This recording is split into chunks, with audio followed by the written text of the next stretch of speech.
Hello students, आज की video में हम करेंगे एक्सरसाइज 10.1 के क्वेश्चन 1 एंड 2। तो चलिए स्टार्ट करते हैं।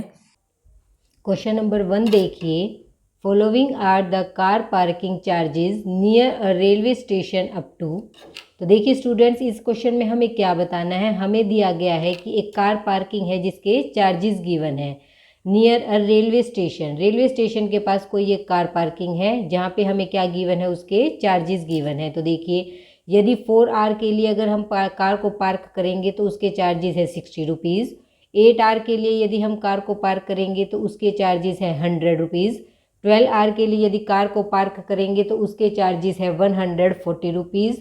24 आवर के लिए यदि कार को पार्क करेंगे तो उसके रुपीज़ हैं, चार्जेस हैं 180 रुपीज़। तो देखिए, इस क्वेश्चन में हमें क्या बताना है, check if the car parking charges are in direct proportion to the parking time. तो देखिए स्टूडेंट, इसमें हमें बताना है कि जो हमारा पार्किंग चार्जेस है वो हमारा डायरेक्ट प्रोपोर्शन में है पार्किंग टाइम के लिए। तो हमें इसमें क्या बताना है, ये डायरेक्ट प्रोपोर्शन में है या नहीं, ये हमें चेक करके बताना है। तो देखिए स्टूडेंट्स, इस क्वेश्चन को मैं आपको दो तरीके से करके दिखाऊंगी जिसमें आप चेक कर सकते हैं कि ये हमारा डायरेक्ट प्रोपोर्शन है या नहीं। तो देखिए, सबसे पहले तो हमारे पास क्या गिवन है, हमारे पास है कि 4 आवर के लिए ये हमारे पास है 4 आवर के लिए अगर हमने कार को पार्क किया तो उसके चार्जेस क्या हैं, 60 रुपीज़। इसी तरह हमारे पास ये क्या है, दो चीज़ें हमें गिवन है, तो इसको तो मैं क्या मान लेती हूँ, x, और इसको मैं क्या मान लेती हूँ, y। तो देखिए, यदि हमारे पास क्या होगा, इनका रेशो, इन चारों का रेशो यदि हमारे पास क्या होगा, इक्वल होगा, तो इसका मतलब क्या होगा, ये हमारा डायरेक्ट प्रोपोर्शन में है। यदि रेशो इक्वल नहीं है तो ये हमारा डायरेक्ट प्रोपोर्शन में नहीं है। तो देखिए, चलिए स्टार्ट करते हैं। सबसे पहले हम क्या करेंगे, मैंने इसे लिया, देखिए ये मेरा x है, ये मेरा y है, तो इनको मैं अलग अलग मान लेती हूँ। इसे आपने माना x1 और इसे माना x2। यदि मेरा x1 equal x1 upon y1 equal है x2 अपॉन y2 के, इक्वल है x3 अपॉन y3 के, और इक्वल है x4 अपॉन y4 के, तो ये क्या है मेरा x1 x2 x3 और x4, और ये हमारा क्या होगा y1 y2 y3 और y4। इसका मतलब क्या हुआ, इन चारों के रेशो यदि इक्वल है तो ये क्या होंगे, प्रोपोर्शन में होंगे। इफ़ यदि ये हमारे क्या हैं, सारे इक्वल हैं, यदि हमारे इक्वल हैं तो ये हमारे क्या होंगे, प्रोपोर्शन में। देन क्या होगा, दे आर इन प्रोपोर्शन। तो देखिए, अब हम अलग अलग इनकी वैल्यूज़ निकालते हैं। सबसे पहले x1 अपॉन y1। तो देखिए, आप x1 अपॉन y1 हम निकालेंगे तो क्या आएगा, x1 है मेरे पास 4 और y1 है 60, तो मेरे पास क्या आएगा, इसे मैं कट कर दूंगी तो मुझे मिला 1 अपॉन 15। अब हम क्या निकालेंगे, x2 अपॉन में y2। तो देखिए, x2 अपॉन y2 मुझे क्या मिलेगा, x2 है मेरे पास 8 और y2 मेरे पास क्या है 100। आप इसे कट कर दीजिए तो हमें क्या मिला, 4 से कट करूंगी, 4 2 ज़ा 8, 4 2 ज़ा 8, 4 5 ज़ा 20, तो मुझे मिला 2 अपॉन 25। इसके बाद देखिए, अब हम निकालेंगे x3 अपॉन y3। तो देखिए, x3 मेरे पास है 12 और y3 मेरे पास है 140। तो अब इसे भी हम कट कर देंगे। मैं पहले किससे कट करूँगी, 2 से। 2 6 ज़ा 12, 2 7 ज़ा 14 और 0, फिर से 2 पे कट हो जाएगा, 2 3 ज़ा 6 और हमारे पास आ जाएगा 35। इसके बाद हम निकालेंगे x4 अपॉन में y4। तो देखिए, ये मेरे पास क्या आया, 24 अपॉन में 180। तो देखिए, इसमें मुझे क्या मिलेगा, इसमें मैं कट कर दूंगी। इसे मैंने कट किया 4 से, 4 6 ज़ा 24 और नीचे मेरा क्या आएगा, 4 4 ज़ा 16, 4 5 ज़ा 20, फिर से 3 पे कट हो जाएगा तो हमें क्या मिलेगा, 3 2 ज़ा 6 और 3 1 ज़ा 3, 3 5 ज़ा 15, तो 2 अपॉन 15। तो देखिए स्टूडेंट्स, इसमें हमारे पास मैंने चारों रेशो निकाल ली हैं। एक रेशो मेरा आया 1 अपॉन 15, दूसरा रेशो मेरा आया 2 अपॉन 25, तीसरा मेरा आया है 3 अपॉन 35 और लास्ट मेरा आया है 2 अपॉन 15। तो इसका मतलब क्या है, चारों रेशो हमारे सेम नहीं है। इसका मतलब क्या होगा कि हमारा जो पार्किंग टाइम है, जो हमारा, इसका मतलब क्या है, हमारे चारों रेशो सेम नहीं है। अगर रेशो सेम नहीं है तो parking charges are in not direct proportion to the parking time. तो हम यहाँ क्या लिखेंगे, नो लिखेंगे, no the parking time, parking charges are not in direct proportion to the parking time. तो देखिए यह हमारा रेशो, अगर हमारे कोई भी दो रेशो भी सेम नहीं है तो इसका मतलब क्या है, ये प्रोपोर्शन में नहीं है, डायरेक्ट प्रोपोर्शन में नहीं है। यहाँ पे हमने चारों निकाल के दिखाए, लेकिन यदि दो भी हमारे रेशो सेम नहीं है तो इसका मतलब क्या हुआ, जो पार्किंग चार्जेस है वो हमारा डायरेक्ट प्रोपोर्शन में नहीं है पार्किंग टाइम के लिए। तो ये तो स्टूडेंट्स हमारा था एक मेथड जिससे मैंने आपको करके दिखाया, यदि हमारा रेशो इक्वल नहीं है तो वो डायरेक्ट प्रोपोर्शन में नहीं होगा। अब मैं आपको दूसरा तरीका सिखाती हूँ जिससे भी आपको पता चलेगा कि ये हमारा डायरेक्ट प्रोपोर्शन में नहीं है। स्टूडेंट्स अब दूसरा मेथड देखिए जिससे आपको ये पता चलेगा कि ये हमारा डायरेक्ट प्रोपोर्शन में है या नहीं। तो देखिए 4 आवर के लिए यदि हमारी कार का पार्किंग चार्ज 60 रुपीज़ है तो हम इससे क्या निकाल सकते हैं, 1 आवर के लिए निकाल सकते हैं। तो देखिए चार्जेस के लिए मैं लिखूंगी C1। तो पहले हम C1 देखेंगे हमारे पास क्या आएगा। यदि 4 आवर के लिए 60 रुपीज़ है तो 1 आवर के लिए हम कैसे निकालेंगे, 60 को मैं डिवाइड कर दूंगी 4 से। तो इसका मतलब हमारे पास क्या आएगा, 4 1 जा 4, 4 5 जा 20, तो हमारे पास आया 15 रुपीज़। इसका मतलब 1 आवर के लिए कितने रुपीज़ लगे, 15। अब दूसरे के लिए मैं चार्ज निकाल लूँगी, C2 डिनोट कर देंगे। हम लिखेंगे कि यदि 8 आवर के लिए 100 रुपीज़ है तो 1 आवर के लिए क्या होगा, 100 अपॉन में 8। अब मैं इसे 2 से डिवाइड कर दूँगी, 4 से डिवाइड कर दूँगी, 4 2 जा 8, 4 2 जा 8, 4 5 जा 20। अब फिर से हम इसे 2 पे कट करेंगे तो मुझे क्या मिलेगा, मुझे मिलेगा 12.5 रुपीज़। तो हमारे पास आया 12.5 रुपीज़। अब हम क्या निकालेंगे, तीसरे के लिए निकालेंगे। तो देखिए यहाँ 12 आवर के लिए यदि 140 रुपीज़ चार्जेस है तो हमारे पास 1 आवर के लिए कैसे निकालेंगे, 140 को मैं डिवाइड कर दूंगी 12 से। तो देखिए अब हम किस पे कट करेंगे, हम कट कर सकते हैं 4 पे, 4 3 जा 12, 4 3 जा 12, 4 5 जा 20। अब 35 को आप 3 से डिवाइड कर दीजिए तो 3 1 जा 3, 3 1 जा 3, हमारे पास क्या बचा 2। तो मैं क्या ले लूँगी 0, तो हमारे पास आ जाएगा 3 6 जा 18, हमारे पास क्या है 3 6 जा 18, फिर से बचा 0 तो फिर 3 6 जा 2 बचा, फिर से 3 6 जा 18। आप डिवाइड करके देख सकते हैं तो हमारे पास आया 11.66 रुपीज़।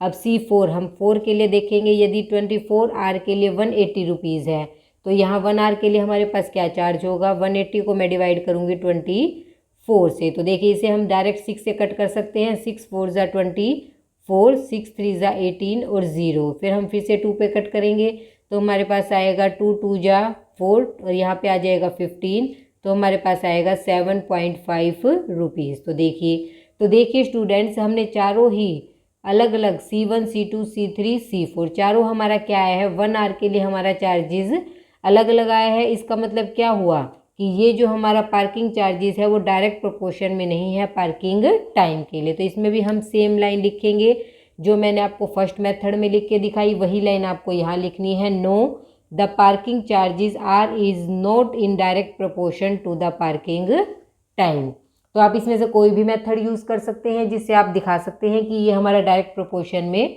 नहीं है। वैसे आप फर्स्ट वाला मेथड करेंगे तो वो आपको ज़्यादा सूटेबल रहेगा और ज़्यादा ईजी रहेगा, जो आपको करने में बहुत आसान लगेगा। तो आप उसी मेथड से क्वेश्चन को सोल्व कीजिए जिससे आपको पता चलेगा कि ये हमारा डायरेक्ट प्रोपोर्शन में है या नहीं। इसके बाद करते हैं क्वेश्चन नंबर 2। क्वेश्चन नंबर 2 देखिए, a mixture of paint is prepared by mixing 1 part of red pigment with 8 parts of base. In the following table find the parts of the base that need to be added. तो देखिए students इसमें हमें क्या दिया गया है, हमें एक दिया गया है पेंट का मिक्सचर। तो जैसे आपको पता है, हम देखो ये देखिए आप, अगर हम किसी भी पेंट का कोई मिक्सचर बनाते हैं तो उसमें क्या इसमें हमें क्या गिवन है कि उस मिक्सचर में 1 part ऑफ रेड पिगमेंट क्या दिया गया है। ये हमारे पास क्या है, एक पेंट का मिक्सचर है जिसमें 1 part तो हमें रेड पिगमेंट का दिया गया है एंड 8 parts ऑफ बेस। और जो 8 part ऑफ बेस मतलब पानी, जो हमारे पास लिक्विड है वो हमारे पास 8 parts है। 1 part हमारे पास रेड पिगमेंट है और 8 parts हमारे पास वाटर का है, और उनको मिला के क्या बन रहा है, वो एक पेंट मिक्सचर हमारे पास बन रहा है। तो इन द फॉलोइंग टेबल, तो हमें एक टेबल गिवन है, फाइंड द पार्ट्स, जिसमें हमें क्या बताना है। देखिए 1 पिगमेंट के लिए, 1 रेड पिगमेंट के लिए हमारे पास कितने बेस ऑफ पार्ट्स हैं, 8। इसी तरह हमें बताना है कि 4 रेड पिगमेंट के लिए हमें कितने पार्ट्स ऐड करने होंगे, 7 रेड पिगमेंट के लिए कितने ऐड करने होंगे, 12 रेड पिगमेंट के लिए कितने करने होंगे और 20 रेड पिगमेंट के लिए कितने पार्ट्स ऐड करने होंगे। तो हमें इस टेबल को कंप्लीट करना है।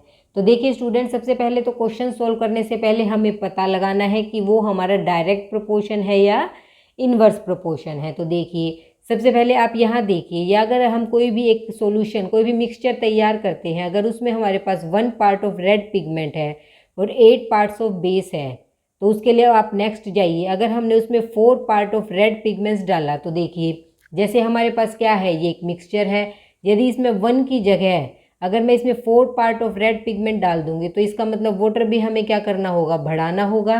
क्योंकि 8 के लिए अगर हम 1 पार्ट डाल रहे हैं तो हमें ज़्यादा पानी में हम क्या करेंगे, ज़्यादा रेड पिगमेंट डालेंगे। इसी तरह और ज़्यादा बढ़ा देंगे तो क्या होगा, और ज़्यादा हमें बेस ऑफ पार्ट्स डालने होंगे। तो क्या हुआ, ये हमारा डायरेक्ट प्रोपोर्शन। क्योंकि एक चीज़ यदि हमारी इंक्रीज़ हो रही है तो दूसरी भी हमारी इंक्रीज़ हो रही है। तो अब हम इसे, जो हमारी ये ब्लैंक वाली जगह है, इसे हम कंप्लीट कैसे करेंगे, इसका मतलब बेस ऑफ पार्ट्स हम कैसे निकालेंगे। तो चलिए स्टार्ट करते हैं। तो देखिए बच्चों, हमारे पास क्या है, रेड पिगमेंट यदि हमारे पास 1 पार्ट है तो 8 पार्ट हमारे पास बेस है। तो ये को हम x मान लेते हैं, एक को y। यदि ये हमारा डायरेक्ट प्रोपोर्शन में है तो क्या होगा, इनका रेशो क्या होगा, इक्वल होगा। तो इसी तरह इसे मैंने क्या ले लिया, x1, और इसे हमने ले लिया y1। इसी तरह वो मेरा इक्वल होगा x2 अपॉन y2 के, वो हमारा इक्वल होगा x3 अपॉन y3 के, x4 अपॉन y4 के और x5 अपॉन y5 के। तो इसका मतलब हमारे ये सारे रेशो क्या होंगे, इक्वल होंगे, क्योंकि ये हमारा क्या है, डायरेक्ट प्रोपोर्शन में है। तो x1 अपॉन y1 हमारे पास क्या है, 1 अपॉन 8। वो मेरा किसके इक्वल होगा, 4 अपॉन ब्लैंक। इसे मैं क्या मान लेती हूँ, इसे मैंने मान लिया a। तो हमारे पास क्या आ जाएगा, यहाँ से मुझे मिलेगा, मैं क्या कर दूंगी, क्रॉस मल्टीप्लाई। तो हमारे पास आ जाएगा a इज इक्वल टू 42। तो हमारे पास इसकी वैल्यू क्या आई, सॉरी 32। तो हमारे पास इसकी वैल्यू आ गई 32। अब नेक्स्ट देखिए, इसी तरह x1 अपॉन y1 हमारा इसके भी इक्वल है। तो 1 अपॉन 8 को मैं रख दूंगी किसके इक्वल, 7। x3 हमारा क्या है, 7 अपॉन में y3 को मैं क्या मान लेती हूँ, b। तो हमारे पास क्या आ जाएगा, फिर से मैं क्रॉस मल्टीप्लाई करूँगी तो मुझे मिलेगा b is equal to 8 multiply 7 is equal to 56। तो ये हमारे पास क्या आ जाएगा, 56। इसके बाद हम नेक्स्ट करेंगे। नेक्स्ट हमारे पास क्या है, ये मेरा x4 है अपॉन में y4।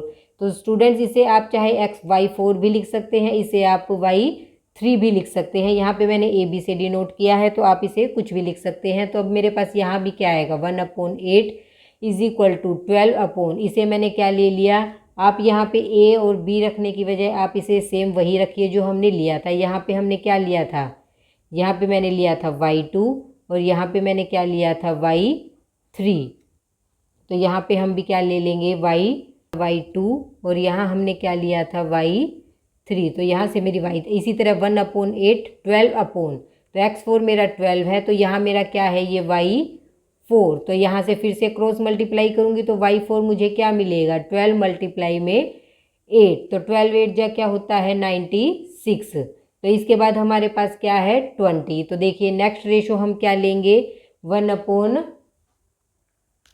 तो देखिए नेक्स्ट रेशो हम क्या लेंगे, 1 upon 8 is equal to 20 upon में y5। तो देखिए यहाँ भी हम क्या कर देंगे, क्रॉस मल्टीप्लाई। क्रॉस मल्टीप्लाई के बाद हमारे पास क्या आ जाएगा, y5 is equal to 20 multiply में 8। तो ये मुझे मिलेगा 160। तो देखिए स्टूडेंट्स, हमारे पास क्या आया, ये मेरे पास आया 96 और ये मेरे पास आया 120। तो देखिए ये हमने कैसे निकाले। अभी हमने सबसे पहले हमें क्वेश्चन में क्या पता लगाना है, सबसे पहले हमें क्वेश्चन में पता लगाना है कि जो हमारा, सबसे पहले हमें क्वेश्चन में पता लगाना है कि जो हमारे पास दो क्वांटिटी गिवन है वो हमारी प्रोपोर्शन में है, डायरेक्ट प्रोपोर्शन में है या नहीं। तो देखिए सबसे पहले हमने क्या पता लगाया, ये हमारा डायरेक्ट प्रोपोर्शन में है। यदि डायरेक्ट प्रोपोर्शन में है तो क्या होगा, इनका रेशो भी क्या होगा, इक्वल होगा। तो हमने इनके रेशो को क्या रख लिया, इक्वल रख लिया। और इनके रेशो को इक्वल रखने के बाद हमारे पास एक वैल्यू गिवन है, दूसरी हम क्रॉस मल्टीप्लाई से निकाल सकते हैं। तो इस तरह हमने इन सभी की क्या निकाल ली है, वैल्यू। आई होप आपको क्वेश्चन अच्छे से समझ आया होगा। तो स्टूडेंट्स इन क्वेश्चन में हमें बिल्कुल सिंपल कंसेप्ट करने हैं। हमें सिर्फ सबसे पहले पता लगाना है कि वो डायरेक्ट प्रोपोर्शन है या इन्वर्स प्रोपोर्शन, और उसके बाद हमें उसकी प्रॉपर्टी लगा के उस क्वेश्चन को सॉल्व करना है। आगे के क्वेश्चंस हम करेंगे नेक्स्ट वीडियो में।